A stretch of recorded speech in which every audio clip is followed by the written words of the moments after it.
Hello बच्चों, कैसे हो आप। आशा करता हूँ आप अच्छे होंगे, अच्छे से पढ़ाई कर रहे होंगे। बेटा आज हम करेंगे एनसीईआरटी एग्जाम्पलर एक्सरसाइज 2.3 करेंगे। चैप्टर सेकंड है बेटा पॉलिनोमियल। हमने पहले इसकी वीडियो बना ली है, ठीक है। अगर आपने वो नहीं देखी तो आप कृपया उसे देखिए, ठीक है। और अगर आपको अच्छा लगे तो आप चैनल को सब्सक्राइब जरूर करें।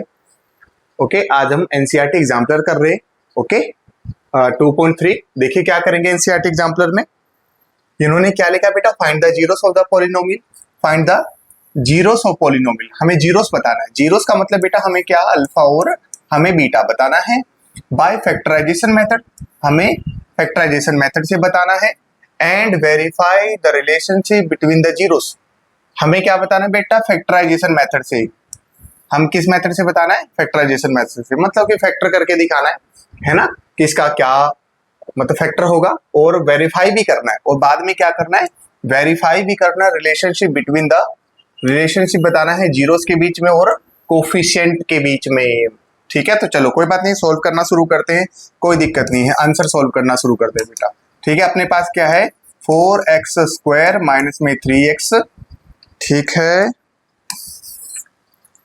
अपने पास है 4x² माइनस 3x और -1। आपको फैक्टर बनाना आता होगा सभी को, है ना। कैसे बनाते बेटा फैक्टर, अगर x² से आगे कोई हो, कुछ हो, कोई डिजिट हो, तो उसको लास्ट वाले से क्या करते हैं, मल्टीप्लाई। अगर x² से पहले कुछ हो तो उसको लास्ट वाले से क्या करते हैं, मल्टीप्लाई। 4 बन जा 4, 4 बन जा 4, 4 हो गया ना बेटा। अब कोई दो डिजिट्स देखो जो कि मल्टीप्लाई करने से तो 4 आ जाए, है ना। दो डिजिट देखना है आपको कि मल्टीप्लाई करने से तो 4 आए, और प्लस या माइनस आपस में उनको कोई साइन किसी का प्लस या माइनस रख सकते हो आप। ऐसा करने से आपके पास क्या आना चाहिए, -3 आना चाहिए, है ना। तो सोचा आपने कोई दो डिजिट, हाँ हमने सोच लिया 4 इंटू 1। अगर हम 4 इंटू 1 करेंगे तो 4 आ जाएगा। और अगर मुझे माइनस का 3 चाहिए तो जो बड़ा है उसको माइनस का कर दूंगा, जो छोटा है उसको प्लस का कर दूंगा, आ जाएगा ना बेटा -3। समझ गए ना, हमें यही करना है। अच्छा, इसके अलावा ऐसा भी तो हो सकता है कि मैं 2 इंटू 2 करूं तो भी तो 4 आ सकता है, लेकिन 2 और 2 की सहायता से मैं 3 नहीं ला सकता माइनस का, -3 नहीं ला सकता बेटा। ला सकता हूं क्या, 2 और 2 की सहायता से। अगर आप इसको प्लस करोगे तो 4 हो जाएगा, माइनस करोगे तो 0 हो जाएगा, इसलिए हम नहीं बना सकते, है ना। हमारे पास दो फैक्टर क्या आएगा, एक तो -4 आएगा और एक +1 आएगा। वही हम मिडल टर्म को स्प्लिट करेंगे, मिडल टर्म को तोड़ेंगे बेटा, है ना। और फर्स्ट और सेकंड को एज इट इज रखेंगे। इसका मतलब हम क्या करेंगे, यहाँ पे देखो मैं इसको थोड़ा सा रफ कर दूं, है ना, रफ कर देता हूं। क्या हमारा फैक्टर क्या बना है, आपको याद रखना है। फैक्टर हमारा बना है, फैक्टर बना है अपना क्या, क्या बना था फैक्टर बेटा, -4 एंड +1, यही बना था ना। तो देखो कैसे करेंगे, हमें यहाँ पे क्या करना है, फर्स्ट वाला एज इट इज लिखना है। इस मिडल टर्म की जगह जो हमने फैक्टर बनाया वो लिखेंगे, -4x, x और लगा देंगे, और +1x, और ये -1 एज इट इज रहेगा। समझ गए ना, मतलब कि आपको पहला और लास्ट बिल्कुल सेम टू सेम लिखना है, पहले और लास्ट को सेम लिखना है। सिर्फ बीच वाले की जगह पे मिडल टर्म को स्प्लिट करना है। बीच वाले की जगह पे हम ये लिख देंगे, बीच वाले की जगह पे -4x प्लस, क्या ऐसा लिखेंगे तो -3 आ सकता है, हाँ आ सकता है। 4 में से 1 माइनस करो 3 आ जाएगा, आ सकता है ना। अब क्या करेंगे बेटा, अब सुनना ध्यान से, बस एक दो क्वेश्चन में टाइम लगाएंगे, उसके बाद तो हम फटाफट कर लेंगे, ठीक है। अब क्या करेंगे देखो, अब हम कॉमन निकालेंगे। अब क्या करेंगे, कॉमन निकालेंगे। देखो यहाँ से दोनों में 4 है और दोनों में x है, तो क्या मैं 4x कॉमन निकाल सकता हूँ। अगर मैं दोनों में से 4x कॉमन निकालूंगा तो देखो यहाँ से 4 बाहर आ चुका, x² में से एक x बाहर है, तो अभी एक x अंदर बचेगा। मतलब कि हम इन दोनों को मल्टीप्लाई करें तो ही आ जाना चाहिए, इसका मतलब ये हुआ। -4x पूरा बाहर आ चुका, तो बेटा यहाँ क्या बचेगा, 1 बचेगा। अगर कोई चीज पूरी बाहर आ जाए तो यहाँ पे फिर भी 1 बचेगा। कैसे, क्योंकि अगर मैं 4x को 1 से मल्टीप्लाई कर दूं तो वही आएगा, 4x ही आएगा। और अगर देखो 4x बाहर आ चुका तो अभी भी तो 1 बचा है इसके पास, है ना। ओके, आगे बढ़ते हैं। यहाँ प्लस है तो प्लस लिखेंगे। इन दोनों में क्या कॉमन दिखाई दे रहा है, 1। अगर 1 कॉमन ले लूंगा तो यहाँ तो x रह जाएगा बेटा, यहाँ माइनस है तो माइनस रहेगा। 1 में से 1 बाहर कॉमन आ चुका तो फिर भी अंदर 1 बचेगा। अभी मैंने आपको बताया कि 1 को मैं 1 इंटू 1 लिख दूं, कोई दिक्कत नहीं है। अगर 1 बाहर आ गया तो एक 1 फिर भी अंदर बचेगा। समझ रहे हो ना, आपने थोड़ा तो सीखा ही होगा स्कूल में, ऐसे कोई बड़ी बात नहीं। और नहीं भी सीखा तो हम सिखा देंगे। देखो अब क्या करेंगे, देखो दोनों में x माइनस वन है ना, क्या मैं x माइनस वन फिर से कॉमन ले लूँ, दोनों में ले लूंगा। अगर मैं इनमें से x माइनस वन कॉमन ले लिया तो अंदर तो सिर्फ 4x बचा, और यहाँ से अगर x माइनस वन मैंने बाहर कॉमन ले लिया तो अंदर सिर्फ प्लस का 1 बचा। समझ गए ना। अब हमें अगर इसका जीरोस फाइंड आउट करना है, अगर मुझे इसका जीरोस फाइंड आउट करना है तो मुझे इक्वल में इसको जीरो रखना होगा। अब ये दोनों जीरो दोनों के अलग अलग कर दूंगा मैं, x minus one equal to zero अलग कर दूंगा और 4x plus one equal to zero अलग कर दूंगा। ये जीरो दोनों के लिए अलग अलग कर दूंगा। तो यहाँ पे x की वैल्यू क्या आ जाएगी, प्लस वन, उधर जाके क्या हो जाएगा बेटा माइनस, माइनस है उधर जाके प्लस वन हो जाएगा, और यहाँ पे x की वैल्यू क्या आ जाएगी, ये प्लस उधर जाके माइनस, और ये मल्टीप्लाई वाला डिवाइड में। तो एक हमारे x की वैल्यू क्या आ गई प्लस वन, और एक x की वैल्यू आ गई माइनस वन बाई फोर। मतलब कि एक अल्फा अपने पास आ गया वन, और अपने पास बीटा क्या आ गया माइनस वन बाय फोर। इतनी बात आ गई आपको समझ में। फैक्टर निकालना आ गया आपको, है ना। फैक्टर निकालना बेटा बहुत जरूरी है। अगर आपको फैक्टर समझ में आ रहा है तो अच्छी बात है, नहीं समझ में आ रहा है तो आप थोड़ी कोशिश कीजिए, फैक्टर बनाने की कोशिश कीजिए। ठीक है, आगे बढ़े। अब हमें क्या बताना बेटा, अच्छा रिलेशनशिप भी बताना है। एनसीईआरटी में भी है ये क्वेश्चन, और एनसीईआरटी एग्जाम्पलर में भी है। हरियाणा बोर्ड में तो बेटा पक्का ही आता है, 100% आएगा। सीबीएसई में भी कुछ ऐसा ही क्वेश्चन आता है बेटा, थोड़ा सा मॉडिफाई होके आता है, थोड़ा चेंज होके आता है ना। लेकिन आप प्रैक्टिस जरूर कर लेना इसकी, ठीक है, क्या पता आ ही जाए। तो अब हम रिलेशनशिप कैसे करेंगे, अच्छा रिलेशनशिप एक बार मैं आपको बता देता हूँ, ठीक है। रिलेशनशिप कैसे करेंगे, यहाँ लिखते हैं रिलेशनशिप, है ना। रिलेशनशिप बेटा आप निकालेंगे, हम रिलेशनशिप निकालेंगे कैसे, हमें करना है alpha plus beta. Alpha plus beta बेटा क्या आना चाहिए, माइनस बी बाय ए आना चाहिए। अल्फा प्लस बीटा क्या आना चाहिए, माइनस बी बाय ए, है ना। मतलब इसने कहा था ना कि आपको रिलेशन बताना है जीरोस का और कोफिशिएंट का, और कोफिशिएंट किसका, पोलिनोमियल का। तो ये कोफिशिएंट ही तो है, ये बी किसका कोफिशिएंट है, ये बी किसका कोफिशिएंट है बेटा, आप लिख सकते हो कोफिशिएंट ऑफ एक्स, ये एक्स का कोफिशिएंट है, और ये नीचे ए किसका कोफिशिएंट है, कोफिशिएंट ऑफ एक्स स्क्वायर। बेटा जो ए है वो एक्स स्क्वायर का है तो कोफिशिएंट है। कैसे, आप इधर तो देखो, A X square plus B X plus C, इसी को तो हम कहते हैं क्वाड्रेटिक पोलिनोमियल, है ना। तो एक्स स्क्वायर का कोफिशिएंट ए है, एक्स का कोफिशिएंट बी है, और एक्स जीरो मतलब जहां पे एक्स नहीं है उसे हम कांस्टेंट कहते हैं। तो यहाँ पे हम माइनस बी बाई, आपको तो सिंपल यही याद रखना है, आपको तो ज्यादा याद नहीं रखना, आपको तो सिर्फ यही याद रखना है। कहीं कहीं पे ऐसा भी लिखा होता है माइनस कोफिशिएंट ऑफ एक्स, ये एक्स का कोफिशिएंट है ना, क्योंकि देखो एक्स के साथ आ रहा है तो एक्स का कोफिशिएंट है, और ए जो है वो किसका कोफिशिएंट है, एक्स स्क्वायर का। देखो यहाँ पे एक्स स्क्वायर के साथ ए आ रहा है ना। बस हमें इसी को क्या करना है, प्रूफ करना है। तो प्रूफ करने के लिए कर देते अल्फा प्लस बीटा।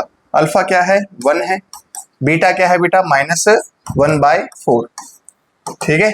माइनस में बी, बी क्या है बेटा इस क्वेश्चन में, बी क्या है बोलो, बी अपने पास है -3, बी क्या है -3, और ए क्या है बेटा 4, ए क्या है 4, है ना। सॉल्व कर दें इसको, चेक कर लेते हैं फटाफट।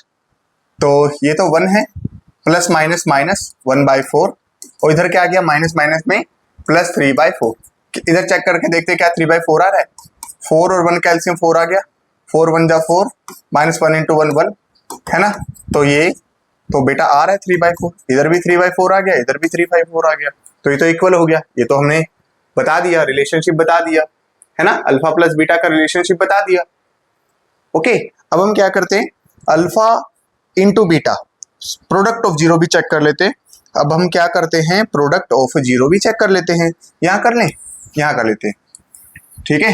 हम क्या करते हैं, प्रोडक्ट ऑफ जीरो मतलब अल्फा इंटू बीटा किसके बराबर होना चाहिए बेटा, सी बाय ए के। सी का मतलब है क्या, कांस्टेंट टर्म, कांस्टेंट टर्म, और ए का मतलब क्या है, coefficient, coefficient of x square, है ना। ये तो एक्स स्क्वायर का कोफिशिएंट है।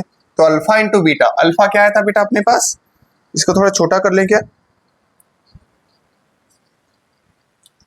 अच्छा बोलो, अल्फा क्या आया था अपने पास, अल्फा आया था ये 1 और बीटा क्या आया था -1/4। ये c बाय ए के इक्वल आना चाहिए। तो c क्या है बेटा इसमें -1, c क्या है -1 और a क्या है 4। समझ गए ना इस क्वेश्चन में, ये रहा c -1 और a क्या है 4। तो ये तो मल्टीप्लाई करेंगे तो 1 × 1 1 और अपॉन में 4, इधर माइनस आ रहा है और इधर भी -1/4 है, इसका मतलब ये भी इक्वल आ रहा है। अगर दोनों मतलब कि अल्फा प्लस बीटा -b/a करें और दोनों को अगर हम सोल्व करें, अल्फा प्लस बीटा मतलब जो आपने जीरो से निकाला था उसको अगर आपस में सोल्व करो तो जो उसका आंसर आया है -b/a करने से भी वही आंसर आना चाहिए। अगर दोनों एक जैसा है तो ये प्रूफ हो जाएगा। और प्रोडक्ट ऑफ जीरो मतलब कि c/a, प्रोडक्ट ऑफ जीरो मतलब कि जो आपका अल्फा बीटा आया ना, आप उसको मल्टीप्लाई करो, मल्टीप्लाई करने से जो आंसर आया वही आंसर c/a रखने से आना चाहिए। अगर ऐसा आ रहा है तो ये प्रूफ हो जाएगा बेटा। सिंपल सा है, कोई बड़ी बात नहीं है। समझ गए ना आप इस बात को? थोड़ा सा खुद से भी प्रैक्टिस करना। देखो ये रहा आपके सामने स्क्रीन पे, दिख रहा है सभी को? आप एक बार इसको पोस्ट करके बेटा, है ना, स्क्रीनशॉट भी लेकर के स्क्रीनशॉट भी ले सकते हो। आप इस क्वेश्चन को कर लेना, एनसीईआरटी एग्जाम्पलर मोस्ट इंपोर्टेंट है बेटा। समझ गए ना? ओके, क्वेश्चन नंबर सेकंड देखो बेटा। क्वेश्चन नंबर सेकंड, ये क्या आप ये इसको खुद से कर सकते हो? क्या आप इसको खुद से कर सकते हो? ये मैं आपके लिए होमवर्क छोड़ दूं क्या? थोड़ा मैं इंपॉर्टेंट क्वेश्चन जो थोड़े मुश्किल से है मैं उसे करवा दूंगा।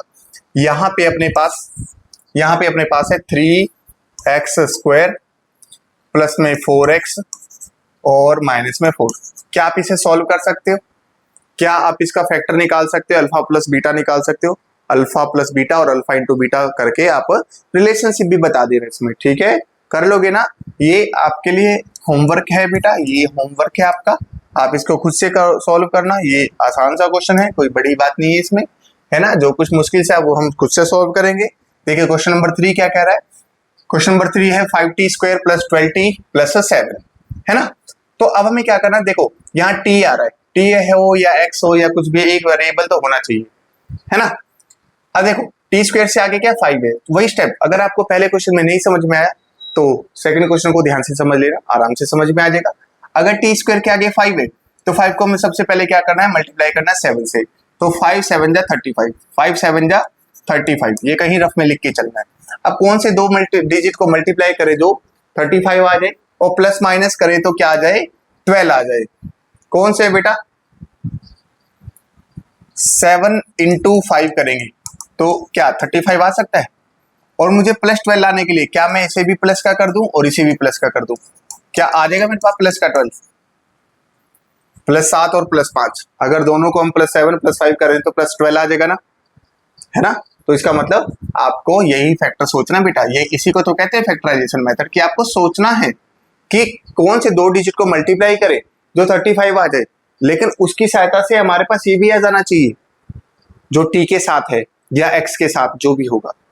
समझ गए ना? इन दोनों बात को ध्यान रखना। अगर ये दोनों कंडीशन को फुलफिल कर रहा है तो वही आपका क्या हो जाएगा, वही आपका फैक्टर बन जाएगा। एक फैक्टर बना आपके पास 7 +7 और दूसरा फैक्टर बना +5। अब हम वही काम करेंगे, बेटा ध्यान से सुनना, अच्छे क्वेश्चन है, 3 मार्क्स पक्के समझो। 5t², इस बीच वाले की जगह पे हम इस टर्म को स्प्लिट कर देंगे, तोड़ देंगे। क्या करेंगे, यहाँ पे प्लस में 7t लिखेंगे और प्लस में 5t लिखेंगे और ये क्या है प्लस का 7। समझ गए ना? इसकी जगह पे 12t की जगह पे आपको 7t + 5t ये लिखना है। ओके, हो गया, बस खत्म। अब हम क्या करेंगे, इसमें से कॉमन ले लेंगे। इसमें से कॉमन ले लेंगे, दो दो करके, यहाँ भी अलग करके कॉमन और यहाँ भी अलग से करके कॉमन। तो यहाँ पे क्या आपको कॉमन दिखाई दे रहा है, दोनों में t है, दोनों में t कॉमन दिखाई दे रहा है। तो यहाँ तो बेटा 5t रह जाएगा और यहाँ पे ओनली 7 रह जाएगा। यहाँ पे क्या कॉमन है, कुछ भी कॉमन नहीं है। यहाँ t है बट यहाँ t नहीं है। अगर कुछ भी कॉमन ना हो तो 1 तो हमेशा कॉमन होता ही है सभी में, है ना, क्योंकि 5t को 1 से मल्टीप्लाई करूंगा तो भी 5t आ जाएगा और 7 को 1 से मल्टीप्लाई करूंगा तो भी 7 आ जाएगा। इसका मतलब दोनों में 1 कॉमन है। अगर 1 कॉमन है तो यहाँ 5t रह जाएगा और यहाँ पे क्या रह जाएगा, 7 रह जाएगा। ओके ना, देखो ये दोनों ब्रैकेट वाले सेम आने चाहिए, इस बात का भी ध्यान रखना है। अगर आपके पास ब्रैकेट सेम नहीं है तो आपका आंसर गलत हो जाएगा। ठीक है बेटा, तो ब्रैकेट सॉल्व करना जरूरी है। तो ये 5t यहाँ भी है, 5t यहाँ भी है, क्या मैं अब दोबारा 5t प्लस 7 कॉमन ले सकता हूँ इन दोनों में से? अगर मैंने कॉमन ले लिया तो यहाँ तो t बचेगा सिर्फ, और यहाँ क्या बचेगा प्लस 1, क्योंकि इसमें से मैंने सिर्फ यही बाहर लिया है तो t तो अभी भी अंदर है, और इसमें से मैंने सिर्फ यही बाहर लिया है तो 1 तो अभी भी अंदर है, तो हमारे पास ये हो जाएगी। अब हमें इस अल्फा बीटा निकाल देना इक्वल टू 0 करके, तो दोनों को मैं अलग अलग कर दूंगा, 5t प्लस 7 इक्वल टू 0 अलग कर दूंगा और t प्लस 1 इक्वल टू 0 अलग कर दूंगा। तो यहाँ t की वैल्यू क्या आ जाएगी -7/5, तो यहाँ t की वैल्यू क्या आ जाएगी -1। एक आंसर आपका आ गया, अल्फा क्या आ गया, अल्फा आ गया बेटा -7/5, और बीटा अपने पास क्या आ गया, बीटा क्या आ गया अपने पास -1। ये दो अपने पास जीरोस आ गए, ये क्या आ गए, दो जीरोस आ गई। ओके, अब क्या करें, इसको रिलेशनशिप निकाल दे बेटा जीरो स्क्वायर कोफिशिएंट का, है ना। तो रिलेशनशिप निकालने के लिए बस आपको कुछ नहीं करना, यही sum of zero product of zero, sum of zero product of zero, दोनों को इक्वल शो कर देना है। ठीक है, कर दूं यहाँ पे, है ना। रिलेशनशिप ऊपर खाली लिख देना कि आप रिलेशनशिप निकाल रहे हो। ठीक है, तो sum of zero alpha plus beta minus B by A आना चाहिए, माइनस बी बाय ए आना चाहिए। तो अल्फा प्लस बीटा, अल्फा क्या निकला है आपके पास, ये देख रहे हो अल्फा क्या निकला है -7/5 प्लस बीटा, बीटा क्या निकला, बीटा -1, क्या निकला है -1। ठीक है, इधर माइनस बी, बी मतलब बेटा ये जो टी के साथ है ना, ये बी क्या है 12, और ए क्या अपने पास 5, है ना। तो इधर चेक करते हैं क्या इधर का आंसर -12/5 है। अगर इसको सोल्व करने से ऐसा ही आंसर आ गया तो ये प्रूफ हो जाएगा। तो क्या करते हैं, थोड़ा सोल्व कर लेते हैं, -7/5, ये प्लस है ये माइनस है, प्लस माइनस -1। ठीक है, अब थोड़ा सा इसको सोल्व कर लेते हैं एलसीएम लेकर के, 5 और 1 का एलसीएम तो 5 आ गया, और -7 और ये यहाँ पे माइनस है, 5 1 जा 5, तो इधर क्या आ गया बेटा -12/5 आ गया ना। इधर -12 माइनस माइनस प्लस होता है, और इधर भी तो है -12/5, इधर भी तो है बेटा -12/5 ही तो चल रहा है ना, -12/5, तो इधर भी आ गया -12/5। ओके ना, समझ गए ना बेटा इस बात को। तो देखो ये दोनों बराबर बराबर हो गई, तो हमने इसको प्रूफ कर दिया कि ये दोनों इक्वल हैं। यही तो बताना रिलेशनशिप में, एक अल्फा प्लस बीटा करके बता देना और एक अल्फा इंटू बीटा करके बता देना, अल्फा इंटू बीटा करके बता देना, मतलब सी बाय ए। तो अल्फा क्या निकला है अपने पास, अल्फा निकला है -7/5, -7/5, है ना, माइनस में 7/5 इंटू बीटा, बीटा क्या निकला है -1, बीटा क्या निकला है -1 is equal to C by, C मतलब बेटा कांस्टेंट टर्म, सी मतलब कांस्टेंट टर्म। कहाँ है कांस्टेंट टर्म, क्वेश्चन ढूंढो, क्वेश्चन कहाँ है, क्वेश्चन कहाँ है, ये रहा कांस्टेंट टर्म 7। क्या है अपने पास कांस्टेंट टर्म, क्या है 7, मतलब सी क्या है 7, और ए क्या है बेटा टी के जो आगे है 5। तो चेक करते हैं क्या इसका आंसर 7/5 आ रहा है, यहाँ माइनस है यहाँ माइनस है, माइनस माइनस प्लस 7 1 जा 7, 7/5, 7/5 इधर भी आ रहा है और 7/5 इधर भी आ रहा है, तो दोनों इक्वल हो गए। तो अगर ये दोनों इक्वल हो गए तो ये प्रूफ हो गया। समझ में आ गया ना, हमने रिलेशनशिप भी बता दिया, बस इतना ही करना है आपको, alpha plus beta, alpha into beta, उधर से आप अल्फा बीटा आसानी से निकाल लेना। समझ गए ना बेटा, है ना, सिंपल सा क्वेश्चन है। नेक्स्ट क्वेश्चन करते हैं, नेक्स्ट है टी क्यूब। टी क्यूब तो बेटा आप में है ही नहीं, ये क्वेश्चन तो आप में है ही नहीं, मतलब क्यूबिक का तो आप में है ही नहीं। ठीक है, हाँ ये करते हैं, फिफ्थ क्वेश्चन करते हैं। ओके, अगर फिफ्थ क्वेश्चन बेटा ऐसा आ जाए तो आपको क्या करना है, पहले देखो ये फ्रैक्शन में है और ये फ्रैक्शन में नहीं है, तो आप थोड़ा सा इसको सॉल्व कर लेना। सभी ये जो नीचे फ्रैक्शन है ना इसको हटाना है, सॉल्व कर देना। 1 का इसके नीचे 1 लगा करके 1 2 और 4 का एलसीएम, 1 2 और 4 का एलसीएम क्या आएगा 4 आएगा, तो ये डिवाइड करोगे तो 4 और 4 2 जा 8x² प्लस में क्या आ जाएगा ये 2 2 जा 2 और 7 2 जा 14, है ना, और प्लस में 3। एलसीएम तो लेना आता है सभी को कि नहीं आता, है ना। इक्वल में 0 रख करके 8x² प्लस में 14x प्लस में 3 इक्वल टू 0, ये बेटा उधर क्रॉस मल्टीप्लाई हो गया, खत्म हो गया। अब हमें सिर्फ क्या करना है, हमें फैक्टर निकालना है इसी का, किसका निकालना है, 8x² प्लस में 14x प्लस में 3। आसान हो गया ना। क्या करना है, 8 को 3 से मल्टीप्लाई करना है, 8 3 जा 24, 24 आ गया। मल्टीप्लाई करने से 24 आना चाहिए, प्लस माइनस करने से प्लस 14 आना चाहिए। तो क्या हो सकता है बेटा, क्या हो सकता है बोलो, कुछ याद आ रहा है क्या? 12 2 जा 24, मुझे प्लस का 14 चाहिए तो मैं इसे भी प्लस कर दूंगा और इसे भी प्लस कर दूंगा, आ जाएगा ना प्लस का 14। अपने पास दो फैक्टर बन गए, एक +12 और एक +2। ओके, इसके बाद आप खुद से कर लोगे या मैं करा दूं? बेटा वैसे तो आसान है, कुछ बड़ी बात नहीं है ना, कुछ बड़ी बात नहीं है। यहाँ पे अपने पास क्या है, 8x² है ना। फर्स्ट तो एज इट इज लिखते, इस बीच वाले की जगह पे जो फैक्टर अपने बनाया +12x प्लस में 2x, x और लगा देना क्योंकि क्वेश्चन तो बना x में ही चल रहा है, और ये क्या है +3। अब दोनों करके इसको अलग और इसको अलग करके कॉमन निकाल देना। यहाँ से कॉमन क्या है बेटा, देखो 4 के टेबल में ये भी कैंसिल हो रहा है, ये भी कैंसिल हो रहा है, तो 4 तो कॉमन है, x दोनों जगह तो x भी कॉमन है। तो यहाँ क्या रहेगा 4, यहाँ क्या लिखे जो 8 आ जाए, 4 2 जा 8 आ जाएगा। x² में से एक x बाहर है तो अंदर एक x अभी बचेगा, प्लस 12 में से 4 बाहर है तो अंदर क्या लिखे जो मल्टीप्लाई करने से 12 आ जाए, 4 3 जा 12 और x तो बाहर आ ही चुका है। ठीक है, इन दोनों में क्या कॉमन है, इन दोनों में कुछ भी कॉमन नहीं दिख रहा। अगर कुछ भी कॉमन नहीं दिख रहा तो एज इट इज उतार दो, 1 बाहर कॉमन लेकर के। अब आपको सब दिख रहा होगा, दोनों में 2x + 3 है तो मैं 2x + 3 कॉमन ले सकता हूं। अगर दोनों में से मैंने ये कॉमन ले लिया तो यहाँ क्या बचेगा, 4x और +1। ओके, अब 0 के बराबर इसको कर देना, ठीक है ना। 0 के बराबर करके आप यहाँ पे 2x + 3 = 0 अलग से और 4x + 1 = 0 अलग से। यहाँ पे x की वैल्यू क्या आ जाएगी, -3/2। ये प्लस बेटा उधर जाके माइनस और मल्टीप्लाई वाला डिवाइड में, ये तो सब जानते ही हैं। और ये यहाँ पे x की वैल्यू क्या आ जाएगी, ये प्लस उधर जाके माइनस और ये मल्टीप्लाई वाला डिवाइड में, मतलब एक अल्फा अपने पास आ गया -3/2 और बीटा आ गया अपने पास -1/4। ओके, अब रिलेशनशिप तो बता दोगे, है ना, रिलेशनशिप तो बेटा बता ही दोगे, रिलेशनशिप तो कोई बड़ी बात नहीं है ना। रिलेशनशिप आप बता देना, ये आपका होमवर्क हो जाएगा आगे का। ठीक है, ना हो तो मुझसे दोबारा पूछ लेना। अच्छा, ये क्वेश्चन बेटा ध्यान से करना है, अंडर रूट वाले क्वेश्चन में बड़ी परेशानी होती है बच्चों को अंडर रूट के लिए, कि आपको कोई ऐसा फैक्टर सोचना है। देखो x² से आगे क्या 4 है, 4 को मल्टीप्लाई करें 3 से, 4 3 जा 12, मतलब कि -12 है ना, माइनस है ना यहाँ पे।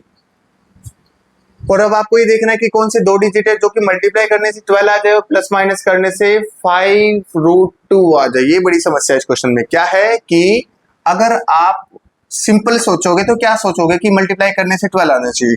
1 मिनट के लिए ना आप ये माइनस को इग्नोर करो, ठीक है, माइनस भूल जाओ 1 मिनट के लिए। अब आप क्या सोच सकते हो, ज्यादा ज्यादा 12 × 1 करोगे तो 12 आ सकता है, या फिर 2 × 6 करोगे तो भी 12 आ सकता है, या 4 × 3 करोगे तो भी 12 आ सकता है। इसके अलावा तो कोई 12 नहीं आएगा। लेकिन क्या इन तीनों की सहायता से हम इसको कैसे भी लिखे, क्या हम 5√2 ला सकते हैं? क्या हम ये ला सकते हैं 5√2? रूट समस्या कर रहा है तो आपको कुछ ऐसा सिंपल में नहीं सोचना। अगर रूट आ रहा है तो आपको ऐसे सिंपल में नहीं सोचना। क्या सोचना है, फिर रूट में ही सोचना है ना। रूट में देखो कैसे सोचते हैं। अच्छा सुनना, अब रूट में कैसे बेटा, इसको बड़ी ध्यान से सुन लेना, ठीक है। रूट में कैसे सोचना है, मुझे ये पक्का पता चल गया कि मुझे क्या चाहिए, 12 चाहिए, है ना, क्योंकि मैंने 4 को 3 से मल्टीप्लाई किया था, मुझे 12 चाहिए। तो 12 के लिए देखो यहाँ पे तो √2 है, √2 तो पक्का चाहिए, तो √2 अगर पक्का चाहिए तो √2 की तो प्लस को फिक्स कर देना। √2 तो मुझे चाहिए, √2 मैंने लिख दिया। मल्टीप्लाई करने से देखो √2 × √2 क्या आ जाएगा, 2 तो आ जाएगा ना। अब 6 लाने के लिए मुझे इसमें क्या करना पड़ेगा, मुझे इसमें 6 से मल्टीप्लाई करना पड़ेगा ताकि मेरे पास 12 आ जाए। तो 6 से मल्टीप्लाई करने के लिए क्या करना पड़ेगा, यहाँ पे अगर मैं मान लो कि 6 लगा दूं और यहाँ पे मान लो मैं 1 लगा दूं, तो क्या 6 × 1 6 आ जाएगा। मतलब कि रैशनल की रैशनल से मल्टीप्लाई और इरेशनल की इरेशनल से मल्टीप्लाई। क्या 6 × 1 करके 6 आ सकता है मेरे पास? क्या √2 × करके √2 तो 2 आ जाएगा। क्या 6 और 2 इधर भी तो 12 आ रहा है, आ रहा है ना। और क्या मैं इन दोनों की सहायता से मैं +5√2 ला सकता हूँ? हाँ ला सकता हूँ, क्योंकि ये अपने पास, इसको मैं प्लस का कर दूंगा और इसे मैं माइनस का कर दूंगा, तो आ जाएगा ना प्लस का 5√2। यही तो सीखना है बस आपको, समझ गए? मतलब कि अगर अगर x का जो कोफिशिएंट अगर रूट में हुआ कुछ भी, तो आपको कुछ रूट में ही सोचना है बेटा, रूट के अलावा नहीं सोचना। समझ गए क्या कह रहा हूं मैं? है ना, समझ गए हो यहाँ पे आप? अगर कोई डाउट है तो मैं आपको एक बार फिर से बता दूं, फिर से बता देता हूँ, कोई बात नहीं। फिर से कोशिश कर लो बेटा, एक बार और कोशिश कर लेते हैं। क्या कि अब मुझे पक्का पता है कि मुझे 4 3 जा 12 चाहिए, 12 चाहिए। आपको प्रैक्टिस भी करनी है, एनसीईआरटी बुक में भी है ना। 4 3 जा 12 चाहिए, मल्टीप्लाई करने से 5√2 चाहिए। तो रूट को देख करके मैंने रूट का प्लेस फिक्स कर लिया। लो भाई, रूट फिक्स कर लिया। अगर यहाँ √3 होता तो मैं √3 फिक्स कर देता, है ना, क्योंकि रूट तो चाहिए ही।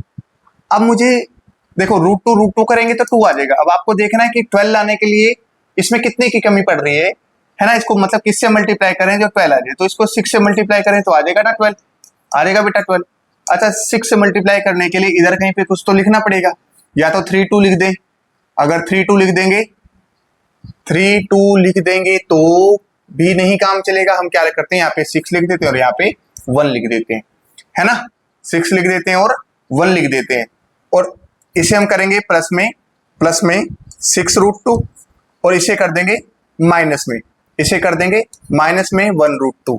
तो देखो मल्टीप्लाई करने से क्या, इसको प्लस माइनस माइनस 6 में से 1 गया तो 5√2 आ जाएगा, वो भी क्या प्लस का। और मल्टीप्लाई करके देखो क्या माइनस का 12 आ रहा है, देखो यहाँ पे माइनस है ना, 4 3 जा 12 माइनस का। मल्टीप्लाई करके देखो 6√2 इंटू में -1√2, तो देखो रेशनल को रेशनल से कर दो, 6 इंटू 1 6 हो गया, इरेशनल को इरेशनल से कर दो 2 हो गया। आगे तो यहाँ माइनस लगा ही हुआ है, तो आ रहा है ना माइनस का 12। इसका मतलब अपना फैक्टर सही है, अपना फैक्टर बिट करेक्ट है बिल्कुल ही। समझ गए? ओके, अब क्या करते हैं, अब हमारे पास वही हमने जो काम सीखा है अभी तक कि 4x² एज इट इज, इस बीच वाले की जगह पे जो हमने फैक्टर बनाया, क्या फैक्टर बनाया, प्लस में 6√2 और माइनस में 1√2, यही तो बनाया फैक्टर। 6 में से 1 माइनस करेंगे 5√2 आ जाएगा, और माइनस में 3 एज इट इज।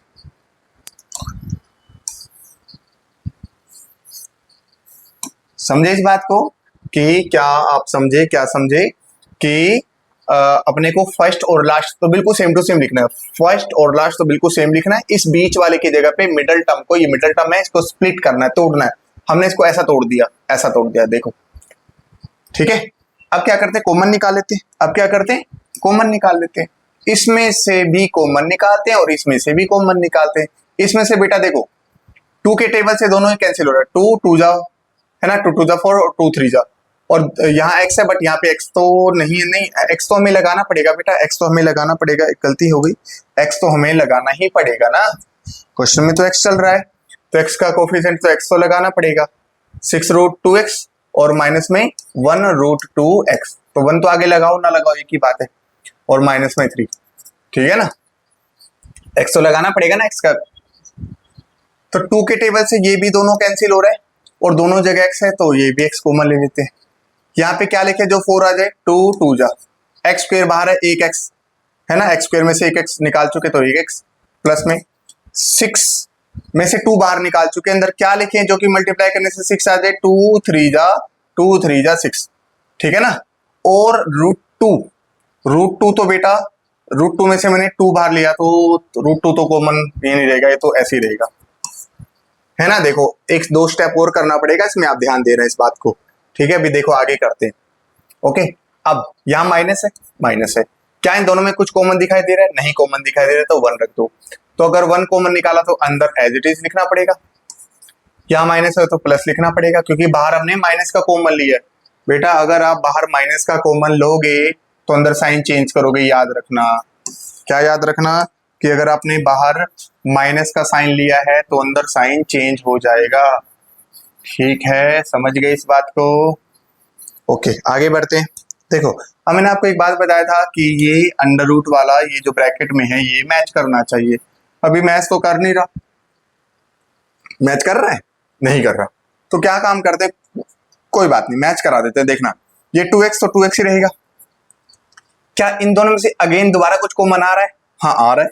क्या कॉमन आ रहा है? √2 कॉमन आ रहा है। यहां तो √2 है बट यहां तो नहीं है ना? हाँ है बेटा, यहाँ पे √2 है। क्योंकि 2 कैसे बना था? 2 को क्या मैं √2 इंटू √2 लिख सकता हूँ? 2 को मैं √2 इंटू √2 लिखूंगा तो √4 और √4 का तो 2 आ जाएगा। तो इसका मतलब 2 को मैं ऐसे भी लिख सकता हूँ और यहाँ भी √2 है। अब आपको दिख रहा है कि ये रहा √2 और ये रहा √2। अगर मैं दोनों में से √2 कॉमन ले सकता हूँ तो यहाँ पे तो एक √2 रह जाएगा और x तो बाहर कॉमन निकाला नहीं है तो x तो अभी भी अंदर रहेगा। प्लस में √2 बाहर कॉमन निकाल चुका तो अंदर क्या रह जाएगा? 3।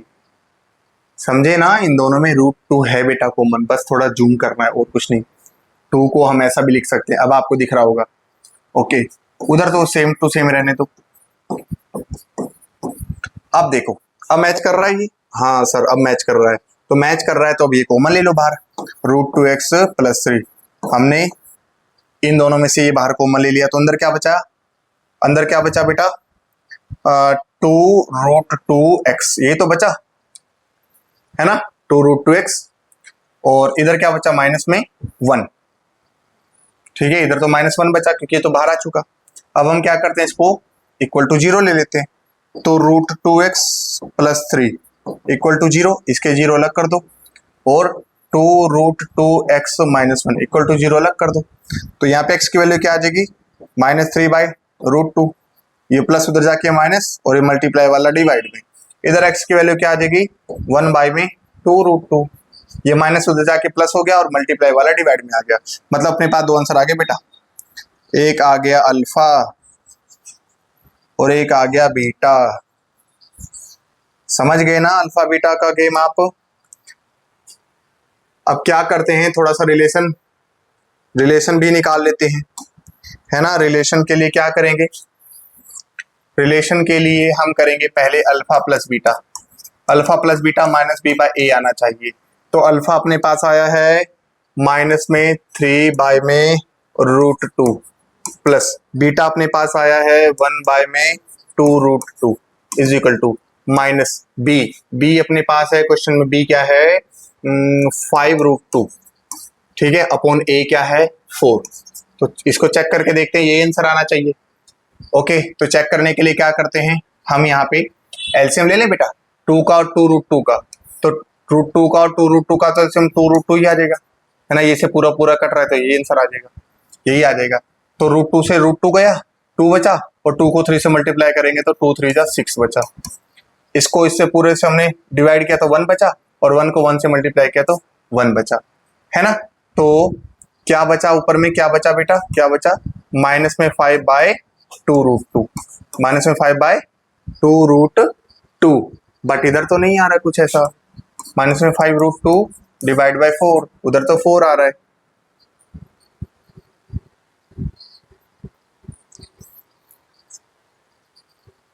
कुछ गड़बड़ हो गई क्या कहीं पे?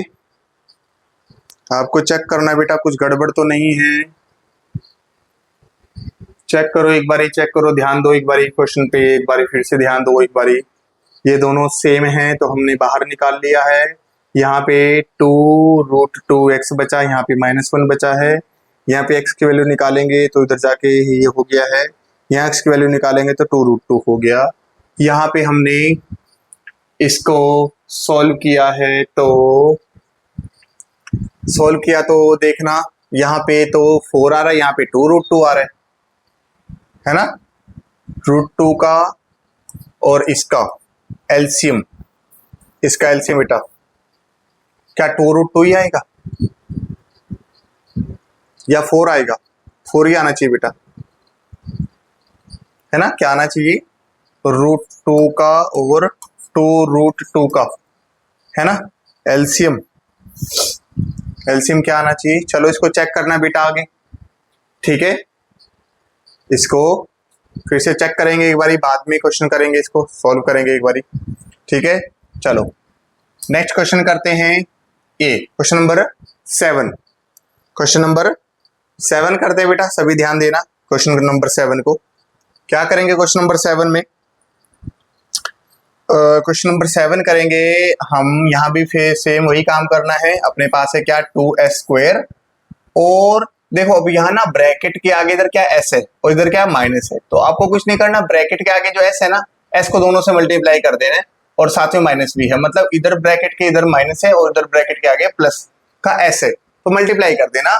s को 1 से कर देंगे तो ऐसे ही आ जाएगा, और माइनस प्लस माइनस, साथ में s को भी कर देंगे और साथ में माइनस को भी कर देंगे। फिर s को जब इससे मल्टीप्लाई करेंगे तो प्लस माइनस माइनस, और s को इससे मल्टीप्लाई करेंगे तो 2√2s और प्लस में √2। समझ गए इस बात को? क्या कह रहे हैं कि ब्रैकेट के आगे s है, s को दोनों से मल्टीप्लाई कर दो और फिर माइनस को भी दोनों से मल्टीप्लाई कर दो। ये देखो कर दिया हमने। अब क्या करते हैं, कॉमन निकाल लेते हैं, इन दोनों में भी अलग करके, इन दोनों को अलग करके कॉमन निकालते हैं। यहाँ पे s कॉमन है तो यहाँ क्या रह जाएगा 2, यहाँ क्या रह जाएगा 2 और s, और माइनस में 1। बेटा s बाहर आ चुका तो 1 ही तो बचेगा। अच्छा इन दोनों में क्या कॉमन है बताओ, यहाँ माइनस है तो माइनस करेंगे, यहाँ √2 है, यहाँ √2 है, तो √2 कॉमन आ गया, तो यहाँ क्या रह जाएगा ओनली 2s, यहाँ प्लस है तो माइनस, क्योंकि बाहर हमने माइनस का साइन लिया है, और √2 में से √2 बाहर आ चुका तो पूरा बाहर आएगा, तो फिर भी 1 अंदर कॉमन बचेगा। तो दोनों में 2s - 1 है, हमने बाहर कॉमन ले लिया, तो यहाँ क्या बचा s और यहाँ क्या बचा √2, यही बचा, इक्वल टू 0 करके s की वैल्यू निकाल दो। यहाँ पे आप s की वैल्यू निकालोगे 2s - 1 इक्वल टू 0 अलग से कर देना, यहाँ पे s - √2 इक्वल टू अलग से कर देना बेटा। यहाँ पे s की वैल्यू आ जाएगी 1/2, ये माइनस हो जाके प्लस हो जाएगा, और यहाँ पे s की वैल्यू क्या आ जाएगी √2, ये आ गई। ठीक है, क्या करें, थोड़ा सा हम इसको रिलेशनशिप भी बता दें, रिलेशनशिप भी बता देते हैं। Alpha plus beta equal to -b/a है। अल्फा क्या है अपने पास, अल्फा है अपने पास 1/2 प्लस बीटा क्या है √2, है ना, मतलब कि जो अपने पास अल्फा बीटा जो दो आए ना बेटा, वही अल्फा बीटा है, इज इक्वल टू -b क्या है अपने पास, ये रहा बेटा b पूरा का पूरा ही, माइनस माइनस भी शामिल होगा, और 1 प्लस में 2√2, ये b है, अपॉन में a क्या है, a है अपने पास 2। ठीक है, समझ गए ना? इसको सॉल्व करके देखते हैं एक बारी। तो इधर एलसीएम ले लो, 2 और 1 का एलसीएम 2 आ गया, 1 × 1 1 हो गया, और 2 को √2 से करेंगे 2√2 आ गया। इधर सॉल्व करते हैं, ये माइनस है, ये माइनस है, माइनस माइनस तो बेटा प्लस होगा, तो बचेगा क्या उधर 1 प्लस में 2√2 डिवाइड बाय 2। क्या ये दोनों एक जैसे? हाँ दोनों एक जैसे हो गई, तो इसका मतलब ये अपना प्रूफ हो गया बेटा, ये तो हो गया, चलो ये तो प्रूफ हो गया। ओके, अब क्या करते हैं, एक बार प्रोडक्ट ऑफ जीरो कर लें एक बारी। अल्फा इंटू बीटा किसके बराबर है, c/a के। अल्फा क्या आ गया 1/2, और बीटा क्या आ गया √2, है ना, अल्फा बीटा 1/2 और √2, ये किसके इक्वल है c/a के। तो c क्या अपने पास, c है √2, ये रहा c, और a क्या है 2। चलो सॉल्व करते हैं, तो देखो यही आया वैसे, √2 × 1 √2 डिवाइड बाय 2, और इधर भी है √2 डिवाइड बाय 2, तो दोनों बराबर आ गए, तो ये रिलेशनशिप प्रूफ हो गया। समझ में आ रहा ना, सिंपल क्वेश्चन है बेटा, ध्यान देना। ठीक है, इस ब्रैकेट के आगे s है तो सिर्फ s को दोनों से मल्टीप्लाई कर देंगे, और साथ में ये माइनस बाहर है तो माइनस को भी दोनों से मल्टीप्लाई कर देंगे, माइनस प्लस माइनस और माइनस प्लस माइनस, और फिर दोनों को कॉमन ले लेंगे, इसमें से भी कॉमन, इसमें से भी कॉमन लेकर के सॉल्व कर देंगे, जैसे अभी तक आप सीख रहे हो। ओके ना, नेक्स्ट वन क्या है, अच्छा देखो यहाँ भी अनरूट में ही आ गया। ठीक है, अभी मैंने आपको अनरूट वाला क्वेश्चन बताया, यहाँ भी अनरूट में आ गया बेटा, तो मैं इसको सिर्फ फैक्टर बनाने की कोशिश करता हूँ, आगे मैं आपके लिए छोड़ूंगा। देखो फैक्टर के लिए क्या सिखाया हमने कि अगर b² से आगे कुछ है तो मल्टीप्लाई करो, नहीं है तो मत करो, b² के आगे कुछ नहीं है तो मत करो। तो सिर्फ 15 सोचो कि मल्टीप्लाई करने से 15 आ जाए, प्लस माइनस करने से √3 आ जाए। अंडर रूट में ही सोचना है, क्या करना है, अंडर रूट में ही सोचना है। तो अगर अंडर रूट में सोचेंगे, अगर हम अंडर रूट में सोचेंगे इसको, तो √3 इधर है, और √3 तो मेरे को चाहिए, √3 तो हमने लिख ही दिया। अब मुझे, अच्छा √3 को √3 से करेंगे तो 3 आ गया, और मुझे 15 के लिए इसमें 5 की और कमी पड़ रही है, तो मैं 5 से कर दूंगा। तो 5 से करने के लिए मतलब 5 लाना है, तो मुझे यहाँ पे 5 रख दूंगा, यहाँ पे 1 लिख दूंगा, तो 5 गुना 1 5 आ जाएगा, 5 इन जा 5 आ जाएगा ना। तो अगर मुझे 4 लाना है तो 4 भी ला दूंगा, इसको मैं प्लस का कर दूंगा और इसको माइनस का कर दूंगा, बस ठीक है ना, हो गया सॉल्व। वी स्क्वायर इसकी जगह पे दो फैक्टर अपने जो बनाए वो लिखेंगे, प्लस में 5√3v माइनस में 1√3v, v और लिख देंगे और माइनस में 15। अगर v का क्वेश्चन चल रहा है तो v लिखना पड़ेगा। दोनों को अलग करो, इन दोनों को भी अलग करो, दोनों को अलग करोगे तो यहाँ से v कॉमन आ जाएगा, तो यहाँ तो v रह जाएगा और यहाँ पे क्या रह जाएगा बेटा 5√3। यहाँ से यहाँ पे माइनस है तो माइनस लेना पड़ेगा। इन दोनों में कुछ कॉमन दिखाई दे रहा है, बोलो कुछ कॉमन दिखाई दे रहा है? जी सर कॉमन तो दिखाई दे रहा है, मुझे तो दिखाई दे रहा है, √3 कॉमन दिखाई दे रहा है। यहाँ √3 है बट यहाँ तो नहीं है। लेकिन यहाँ पे अगर आप 15 को और अच्छे से जूम करो तो क्या मैं इसको 5 × 3 लिख सकता हूँ? 5 × 3 क्या मैं 5 × 3 को √3 × √3 लिख सकता हूँ? हाँ लिख सकता हूँ। अब देखो 5 में भी √3 दिख रहा है और यहाँ भी √3 है, मतलब मैं 15 को 5 × √3 × √3 लिख सकता हूँ। अब तो दोनों में कॉमन दिखाई दिया, समझ गए ना। तो यहाँ क्या रह जाएगा बेटा, ओनली v रह जाएगा, तो यह माइनस है तो प्लस होगा, और इसमें से मैंने एक रूट बाहर लिया तो अंदर में 5√2, ये दो तो भी बचेंगे 5√3, समझ गए। अब देखो दोनों सेम दिख रहा है तो कोई बात नहीं, v प्लस में 5√3 हमने कॉमन ले लिया। यहाँ क्या बचा v और यहाँ क्या बचा √3, इसको 0 के इक्वल करके v प्लस में 5√3 किसके इक्वल है 0 के, और v माइनस में √3 किसके इक्वल है 0 के, ठीक है। तो यहाँ v की वैल्यू क्या आ गई, ये प्लस उधर जाके माइनस हो गया, और यहाँ v की वैल्यू क्या आ गई √3, ये उधर जाके प्लस हो गया। ये अपने पास बेटा अल्फा का आंसर आ गया -√3 5√3, और बीटा का आंसर क्या आ गया √3। कर दोगे इसके आगे रिलेशनशिप बता दोगे बेटा, sum of zero product of zero, है ना। कोशिश कर लेना बेटा, निकल आएगा, है ना। कोशिश जरूर करना, कोशिश जरूर करना, ठीक है। यहाँ देखो यहाँ भी क्या है, थोड़ा सा एक फ्रैक्शन में है, एक फ्रैक्शन में, और ये दोनों फ्रैक्शन में नहीं है, तो हम इसे थोड़ा सा सोल्व कर लेते हैं। इसको थोड़ा सा सोल्व करते हैं, क्या करते हैं, अच्छा इसके अपोन में 1 लगा करके थोड़ा सोल्व करते हैं, या डायरेक्ट भी मैं आपको बता दूं। देखो डायरेक्ट कैसे करना है, देखो इसके नीचे कुछ नहीं है, इसके नीचे कुछ नहीं है, तो क्या करना, 2 को इससे भी मल्टीप्लाई करना, 2 को इससे मल्टीप्लाई करना, 2 को y² से करोगे 2y² आ जाएगा, प्लस में ऊपर 3√5y बचा है, 3√5y बचा, और माइनस में 2 5 जा 10। लो बेटा सिंपल सा हो गया। क्या हो गया कि जिसके अपोन में 2 है इसको मैंने इससे भी मल्टीप्लाई किया, इससे भी मल्टीप्लाई किया, और जिसके अपोन में उसके दोबारा नहीं लिखना, 2y² आ गया, मतलब एक तरह का एलसीएम लिया मैंने, और एलसीएम भी शॉर्टकट तरीके से लिया है। 2 को y² से क्या 2y², ऊपर क्या बचा 3√5y, ये लिख दिया, माइनस 2 5 जा 10, ठीक है। 2 कहाँ गया बेटा, 2 इक्वल में 0 लगा के क्रॉस मल्टीप्लाई करोगे वो भी 0 हो गया, है ना। अब मैं सिर्फ इसका फैक्टर बनाता हूँ, बाकी आप खुद से करना है इसको। देखो y² के आगे अब हमें इसको नहीं देखना, अब हमें इससे सॉल्यूशन करना है, इससे सॉल्यूशन करना है। तो 2 को हमें क्या करना है 10 से मल्टीप्लाई, 2 को 10 से मल्टीप्लाई करेंगे 20 आ गया। अब कोई दो डिजिट सोचो जो कि मल्टीप्लाई करने से 20 आए, प्लस माइनस करने से 3√5 आए, है ना। तो देखो यहाँ पे √5 दिख रहा है आपको, तो मुझे तो √5 तो चाहिए, तो मैंने लिख लिया, लो √5 तो मेरे को पक्का चाहिए, तो मैंने √5 5 हो गया, है ना, क्योंकि √5 करोगे तो 25, 5 गुना 5 25 हो जाएगा, और 25 का रूट करोगे तो 5 हो जाएगा, तो आप डायरेक्ट भी ऐसे लिख सकते हो।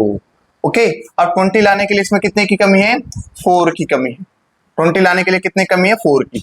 तो 4 कैसे मैं ला सकता हूँ बेटा, यहाँ पे मैं 4 लिख दूं और यहाँ पे 1 लिख दूं, तो 4 × 1 तो 4 आ जाएगा, 4 × 1 4 आ जाएगा, √5 5 आ जाएगा, लो ये तो 20 आ गया।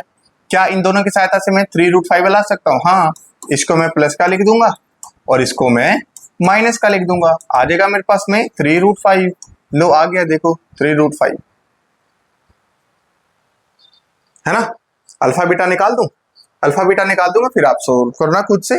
कुछ थोड़ी सी प्रैक्टिस भी बेटा जरूर करना, गलत करो सही करो कैसा भी करो, प्रैक्टिस जरूर करनी है। ना हो तो मुझे कमेंट करके जरूर बताओ कि सर इसका आंसर नहीं निकला, आप पूरा सोल्व कराओ। ओके, मैं फिर से करा दूंगा, कोई बात नहीं।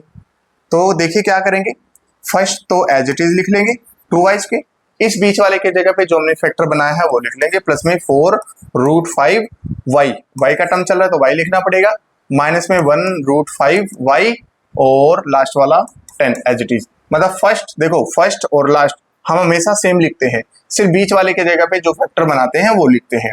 अब क्या करते हैं, कॉमन निकालते हैं, इसमें से भी कॉमन और इसमें से भी कॉमन।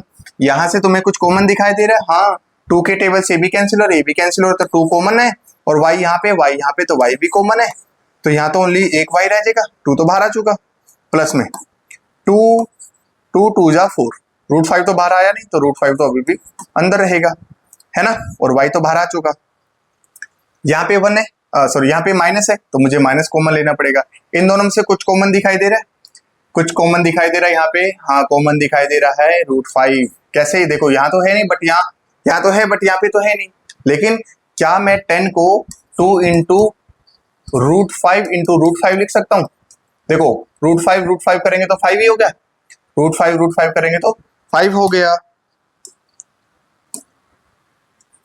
√5 5 और 5 को 2 से करेंगे 10, तो अब तो दिख रहा है ना √5 कॉमन तो दिख रहा है ना, तो इसका मतलब यहाँ तो सिर्फ y बचेगा। और बेटा अगर यहाँ माइनस है तो मुझे क्या लिखना पड़ेगा, प्लस, क्योंकि मैंने बाहर माइनस का साइन लिया है, माइनस प्लस माइनस होना चाहिए, और इनमें से मैंने एक √5 बाहर लिया तो अंदर में रह जाएगा ये 2√5। ये दोनों तो अभी बचेंगे ना, एक ही तो बाहर लिया है। तो देखो अभी ये दोनों ब्रैकेट वाले सेम दिखाई दे रहे होंगे आपको, सेम दिखाई दे रहे, तो ये फिर से कॉमन ले लो, y 2√5 हमने कॉमन ले लिया, इन दोनों में से कॉमन लिया तो यहाँ बचेगा सिर्फ 2y और यहाँ बचेगा √5, ठीक है। इक्वल टू 0 कर देते हैं, इक्वल टू 0 करके इसमें अल्फा बीटा निकालते हैं। अगर हमने 0 किया तो y प्लस में 2√5 इक्वल टू 0, तो यहाँ किया हमने 2y माइनस में √5 इक्वल टू 0।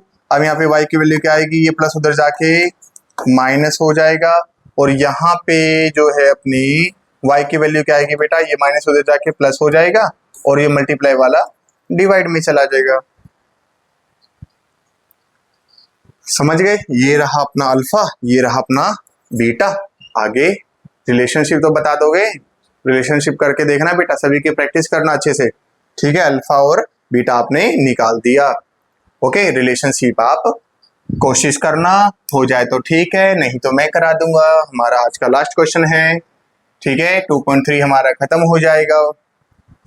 यहाँ क्या करना है बेटा, देखो यहाँ फ्रैक्शन में है, यहाँ फ्रैक्शन में, बट यहाँ पे फ्रैक्शन नहीं है, तो पहले इनका फ्रैक्शन हटाओ ताकि हम इसको फैक्टराइज आसानी से कर सकें। 3 3 1 का एलसीएम क्या आ जाएगा, 3 आ जाएगा, है ना। तो ये तो 3 आ गया और 3 7 जा 21 y² माइनस में 11y और माइनस में 2, ठीक है। तो इक्वल में 0 रख करके इसको खत्म करो, 21y² माइनस में 11y माइनस में 2 इक्वल टू 0 खत्म करो। मतलब हमें सिर्फ 21y² माइनस 11y माइनस 2 का ही फैक्टर बताना है। बता दोगे कैसे? 21 को 2 से मल्टीप्लाई करो, क्या आ जाएगा 42, क्या आ जाएगा 42, मल्टीप्लाई करने से 42 आए प्लस माइनस करने से 11 आए, है ना। तो क्या 14 इंटू 3 आ जाएगा, और 14 में से अगर मैं 3 माइनस कर दूं, मतलब इसको मैं प्लस का करूं, अच्छा ये मुझे यहाँ पे माइनस का चाहिए ना, अगर मुझे माइनस का चाहिए तो मैं क्या करूंगा, इस बड़े वाले को माइनस का कर दूंगा और छोटे वाले को प्लस का कर दूंगा, आ जाएगा मेरे पास माइनस का 11।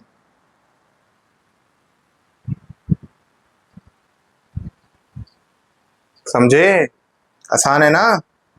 -14 + 3 कर दोगे अब 21y² एज इट इज, इस बीच वाले की जगह पे माइनस में 14y प्लस में 3y माइनस में 2, फर्स्ट लास्ट सेम बीच वाले के जगह पे जो फैक्टर। अब बेटा कॉमन निकाल देना और रिलेशनशिप बता देना, ओके, है ना सिंपल।